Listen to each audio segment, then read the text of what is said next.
How are we at episode 6 of this already? This is episode 6 of Cover to Cover, which is a series in which I go on the search for the best indie bookshop in the UK. Basically, I visit a different bookshop every month, I go book shopping, I have a great time, I get to meet a load of fantastic booksellers. It's just fun, okay? It's a great excuse to just do more book shopping.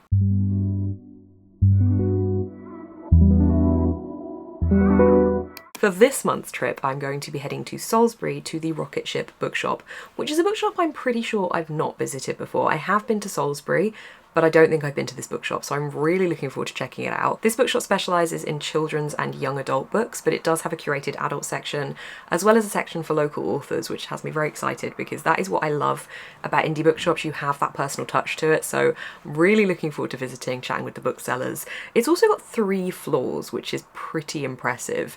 And there's a quote on their website that I'm going to read directly because I don't want to paraphrase it and mess it up, because I think it just summarises the magic of an indie bookshop. So the quote says, "They believe that independent bookshops with knowledgeable, enthusiastic booksellers and a vibrant, inclusive atmosphere can be a force for good in children's lives." Obviously this one's going to be a little bit different from bookshops I've visited in the past in this series because this is an age group niche and we haven't had that yet. I do read a lot less YA and middle grade than I used to. I used to read a lot of YA and I've definitely gone away from it a little bit in recent years, but I do still really enjoy it, and obviously there is still an adult section in this bookshop, so I'm going into it with an open mind because not only is this series about discovering a load of fantastic indies, but it's also about me trying to push what I'm reading and basically get the recommendations from the booksellers because they think that book is amazing and enjoy it because they've recommended it. So that's the goal basically from this series. So I don't know what to expect today. I've looked up pictures online, but I'm really looking forward to it. I think it's going to be a good one. Of course, I am scoring these bookshops just for fun. I know I say that it's just for fun every single time, but I just want to highlight that because this is all about a love of independent bookshops, and this just adds a different layer of fun to the video, I think. So I rate each bookshop out of a total of 25 points. 20 of those points come from the atmosphere, the shop layout, the book selection, and the bookseller recommendations. And then there's a further 5 points available depending on what I rate the book that I buy there. I'm also thrilled to say that this series now has a sponsor. If you watched last month's video, you will already know this, but this series going forward for 2023 is sponsored by National Book Tokens, which is so exciting. National Book Tokens can be spent in bookshops across the UK and Ireland from WH Smith to WATERSTONES, and they can be spent in hundreds of indies across the country as well, including the Rocketship Bookshop. Last month, National Book Tokens sent me this National Book Tokens personalised gift card, which it's got my name on it. I love it so much. If you would like to personalise one of these for free, you can do so on their website, which I will leave linked down in the description below. This month, however, is my birthday month, and National Book Tokens have sent me through a happy birthday National Book Tokens gift card, which has me very excited. I'm filming this at the start of the month, but when you watch it, I think my birthday will have happened. My birthday's on the 15th of July, so I'm filming this like right at the start, so I've got enough time to read the book and get this video up. But at the moment, it hasn't been my birthday yet, so this is like a little early birthday treat for me, which has me very excited. I'm very excited to be sharing my birthday celebrations as well, because National Book Tokens have recently celebrated their 90th birthday, which is massive. Whilst I am not quite 90, I am still very proud to be celebrating with National Book Tokens and very excited to spend my happy birthday personalised gift card. Let's head off to Salisbury before I say the word excited any more times.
I am back from the Rocketship Bookshop. I have a little pile of books to show you and I want to go through what I thought of the bookshop itself. This was such a nice bookshop. You could just tell as soon as you walked in that there was so much care and love that had gone into it.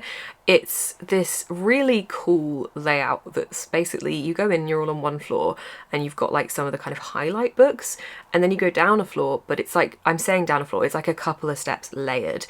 And you've got this beautiful younger children's section that's all like down this corridor that just, it feels really magical. And I think bookshops should feel magical for any age, but I think even more so for children because it just makes reading even more exciting.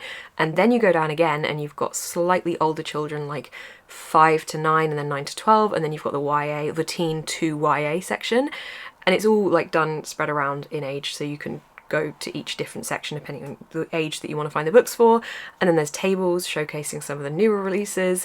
It was just such a lovely browsing experience, and the bookseller, who I think was the owner that I was speaking to in there, she was just so lovely and she showed me around, she gave me a tour, she spoke to me about the bookshop and the origin of it, and it's just such a nice space. I felt so happy being in there. It was just such a nice environment. They have a moon, like they have a moonlight that's so cool over this lovely little reading area that they have. It feels like a really magical space for children and for adults as well, but I think you could just tell that this is somewhere that kids go and get really excited about being able to browse the books, and it feels like somewhere to get lost in. So I loved it. You can tell that this is gonna go in a certain direction by the thoughts that I'm already sharing. So for atmosphere, I've given it a 4 out of 5. I really liked the atmosphere. I went midday on a Wednesday, so it was fairly quiet, which for me works well because I need to film my footage, but obviously it doesn't show the true extent of the atmosphere as to when there are lots of people around there enjoying the books.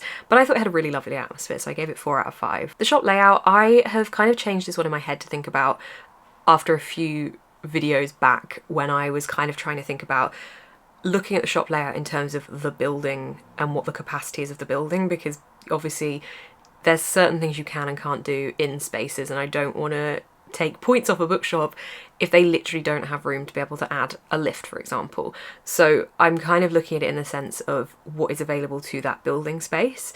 This one, I don't think there was any other way to get down the stairs other than walking down them. I might be wrong, but when we're saying stairs, we're literally talking like 3 or 4 steps to get down each level. It's not a full flight of stairs, but I think that was the only way down, I think. But I think that the shop was laid out really well. It felt open, it felt accessible, it felt like if you were in there with a wheelchair or you're in there with a pram, you would be able to manoeuvre around the top floor very easily. And obviously, if you were able to get help getting down to the floors below, they were also like really open spaced and there was lots of room to breathe.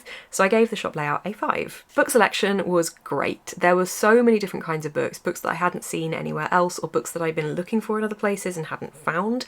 And there was also just like a huge scope for more as well.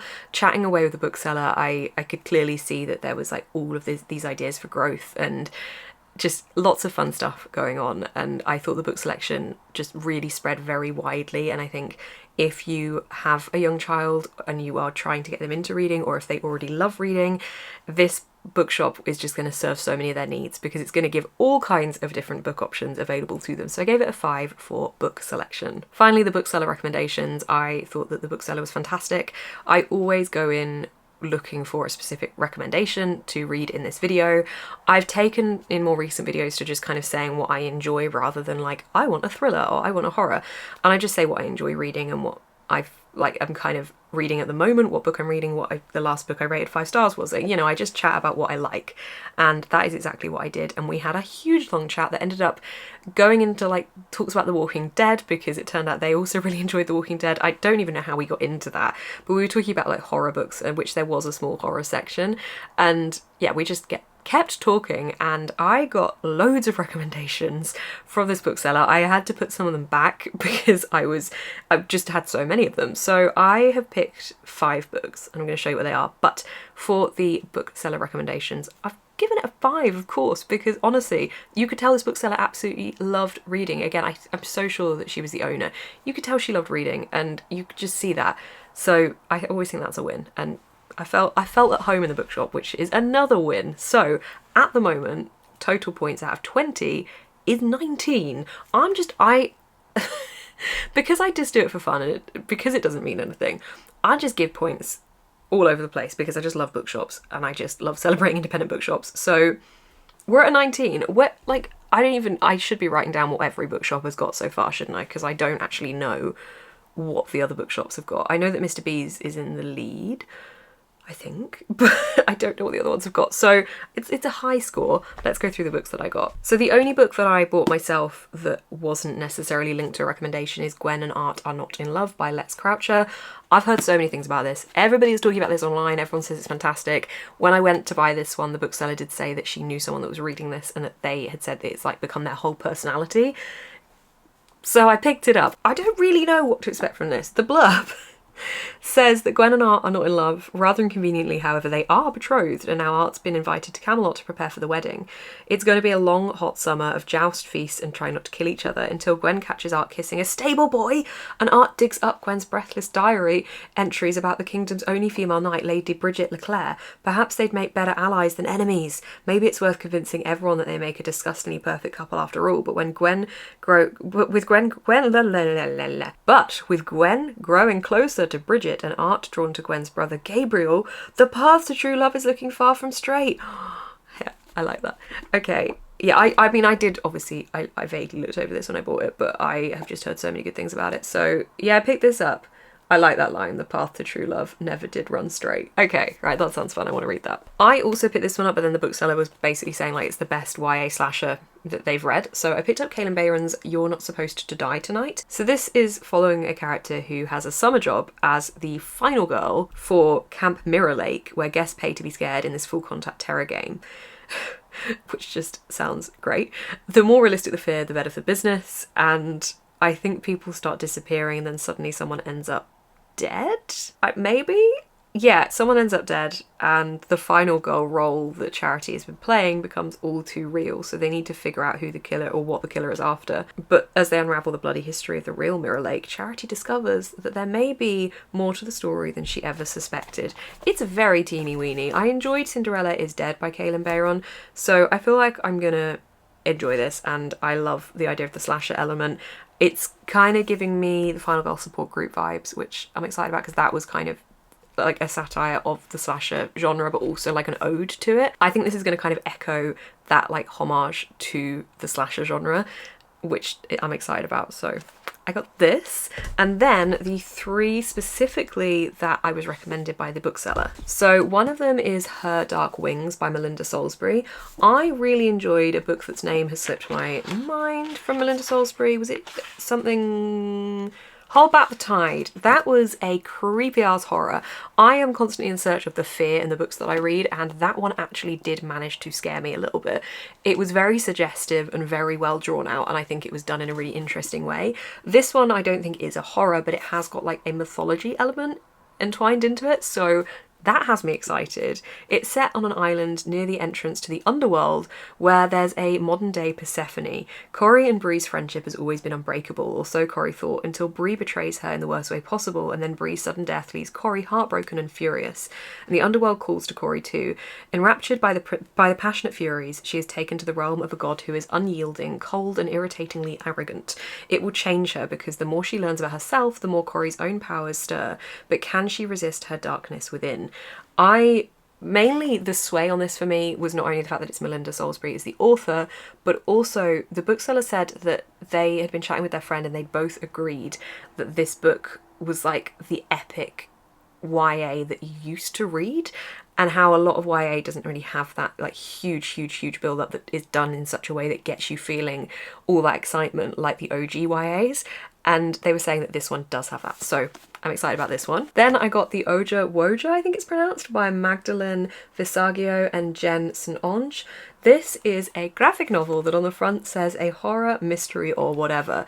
It sounds fun and it looks like it's gonna be silly, and I really like the art style.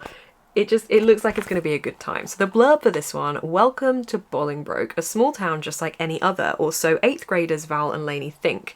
They're the best of friends and are always there for each other, which is important when you're queer like Lainey, or on the spectrum like Val, and don't seem to fit in anywhere else in middle school. When a class project about Bollinger's supernatural history leads to a for real ghost sighting, Val and Lainey decide to take things to the next level and accidentally summon the Woja, a demonic presence connected to a series of mysterious tragedies throughout the town's sordid history. Now all heck has broken loose, with the whole town acting weird and nowhere left to turn. It's going to be up to Val, Lainey and their small group of friends to return things to normal, if normal is even something they want to return to. I think it sounds fun. I'm excited for this one. I haven't bought a graphic novel in a while, so I'm looking forward to reading this. And finally, the book I'm going to be reading for this video is Midwinter Blood by Marcus Sedgwick. I don't actually think I've read anything by Marcus Sedgwick before. I remember knowing about their writing when I was in school, but never actually reading anything from them. I can't even remember the names of their books. The Raven Mysteries, and then things like Blood Red, Snow White. I don't think I've read any of these. The Kiss of Death, Witch Hill. I think I've got Witch Hill? Sorry, there's a siren going past at the moment. This is set over multiple different time periods with something interlinking them all, but I don't know what that is. This sounds really interesting. It sounds like something I'm gonna really like. So this is initially set in 2073 on the remote and secretive island of Blessed, where rumour has it no one ages and no children are born. A ritual sacrifice takes place. It echoes a moment of 10 centuries before, when in the dark of the moon a king was slain, tragically torn from his queen. Their souls search to be reunited, and as mother and son, artist and child, forbidden lovers, victims of a vampire, they come close to finding what they've lost. But can love last forever? Apparently there's some creepy elements in this as well, but when I asked the bookseller for a recommendation, told her what I liked, this is the first one that they suggested. Like, it was immediate that this was the one to suggest. So I had to read this one because that is what I go for. I want those personal recommendations because they have loved reading those books. So Midwinter Blood is the book that I'm going to be reading for this vlog. We currently sit at a score of 19. I will let you know when I finish this book what that total score is and what my thoughts are. I have finished my book. I have a final rating for the Rocketship Bookshop, but let me first tell you about this book. This book was a really fun reading experience, and also kind of a sad reading experience with a lot of heartbreak in there. This is following two lovers throughout time who constantly come back to each other in new lives, but they come back to each other in different ways. Like, they might not necessarily always be lovers as such, but they come back as people that love each other in some way or another, or develop that kind of love over time. And I think that it's told in such a beautiful way as to the different relationships you can have with people throughout your life. This goes backwards in time, so we start in 2070 something, and then we go back all the way to, hang on, how far do we go back? It goes all the way back to the 10th century, so we've definitely gone on a huge journey in this book, and each character along the way, we see some reoccurring characters reflected differently each time, which is interesting as well. There's a lot going on here, and it's a lot of talk about like finding each other and love bringing you together, and the kind of element of meant to be and the different paths in the universe that you're meant to take. But it also had a kind of horror folklore element to it as well, which I really enjoyed, and I think it made it feel like a really consumable story because of the way that it was written in that folklore style, alongside having this great thread throughout it of all these multiple different moments in history all weaving together, centered around this couple and this island. I really liked it. I gave it 4 out of 5 stars, which means that the Rocketship Bookshop is at a total of 23 points out of 25. Honestly, it was such a lovely bookshop. If you are passing through Salisbury, or if you would like to make a special trip, I would highly, highly recommend it, just to show them some support. Browse the shelves. It's definitely a shop geared towards younger readers, but I think as an adult there shouldn't be any age cap restrictions on what books we can read, and if you like the sound of a book that's targeted towards younger readers, I don't see what the problem reading it as an adult is, obviously, as well, as long as you keep in mind that the target audience is younger readers if you were reviewing it in that sense. But I think we should just read what we enjoy reading and not worry about what age is attached to that. So yeah, I would definitely recommend a trip to the Rocketship Bookshop. They do also have an adult section. It's just mostly dedicated to younger readers, but there is an adult section as well. But this was such a great pick. I had a great time filming this episode of Cover to Cover. Thank you very much as well for everybody who has supported this series so far. Seeing all the comments come in it's making me so happy, so thank you, it is so appreciated. Of course, another huge thank you to our sponsor for this series, National Book Tokens. I will leave a link down below so you can find out anything more about National Book Tokens, or you can order yourself or a loved one a National Book Tokens gift card. I was using the Happy Birthday gift card in this vlog because it is my birthday month, and as I said at the start of this video, National Book Tokens have recently celebrated their 90th birthday, which is huge. So happy birthday, National Book Tokens, as well. Thank you all so much for watching this video. I will see you in the next one.